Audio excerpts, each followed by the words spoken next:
Acho que a situação dele de condição à permanência só mediante um time que seja capaz de competir, pela coletiva de ontem, né, depois do jogo, que eu vou disponibilizar para o Juca está muito interessado, resposta por resposta, me pareceu uma preocupação para 2022 muito mais com ele do que com o São Paulo.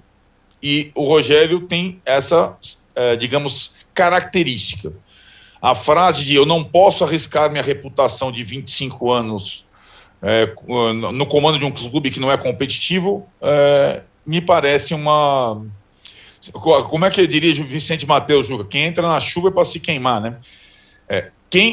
Quando você se torna treinador de futebol, primeira coisa, você arrisca a sua reputação como jogador, automaticamente, certo? Como foi o Renato, falamos do Renato, Mauro falou do Renato, o Juca falou do Renato, ele arrisca a sua reputação. O Renato, jogador, e sobretudo nos clubes com os quais eles tinham laço como jogador, você arrisca a sua reputação, é automático isso.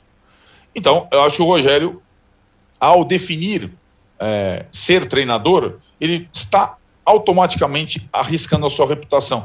E está arriscando, sim, a relação dele com o torcedor do São Paulo, o clube que ele defendeu, só esse clube ele defendeu por uma carreira como jogador, e a relação dele com a torcida do São Paulo talvez seja a coisa que esteja machucando-o, porque ele não aceita e não compreende a relação fria com o torcedor.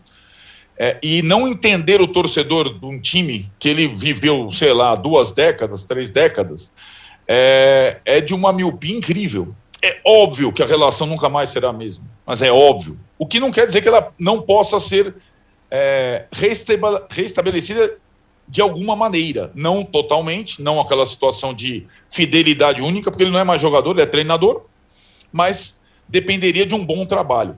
Se ele não tem condição de fazer um trabalho mínimo à la Fortaleza, né, que ele fez com os recursos que o São Paulo terá em 2022, é um problema dele, não é um problema do São Paulo. E acho que o problema do São Paulo é ter substituído o Crespo pelo Rogério, achando que era a solução simples, a carta na manga, sem ter qualquer convicção de qual Rogério estaria voltando ao São Paulo. E está todo mundo surpreso. De novo, o São Paulo do Rogério Ceni é um capítulo em campo e sempre depois do jogo, nas entrevistas, é uma questão assim para ser analisada em consultório, terapia, porque é uma situação surreal. Se você pegar todas as entrevistas do Rogério depois dos jogos que ele comandou o São Paulo, eu recomendo. Vou fazer sabe aqueles pacotões de Natal? Vou mandar para o Juca em podcast todas as entrevistas do Rogério Ceni pós-partidas do São Paulo. É de uma profundidade impressionante. E de uma... Aí que tá, Tirone, você falou do alívio do torcedor de São Paulo. É de uma desesperança que choca o torcedor do São Paulo, né? O torcedor do São Paulo só quer uma coisa: um Brasileirão melhor que esse, ou seja, não correr risco até a penúltima rodada. O torcedor de São Paulo não está sonhando com um time caro, não está sonhando com um jogador de outro país, não está sonhando com... Não, o torcedor de São Paulo entende perfeitamente a situação do clube nesse momento, e do time. E foi exemplar esse tempo todo aí na volta do público aos estádios. O Rogério Ceni e a diretoria do São Paulo não entenderam o momento do São Paulo até agora. O torcedor, sim. Qual?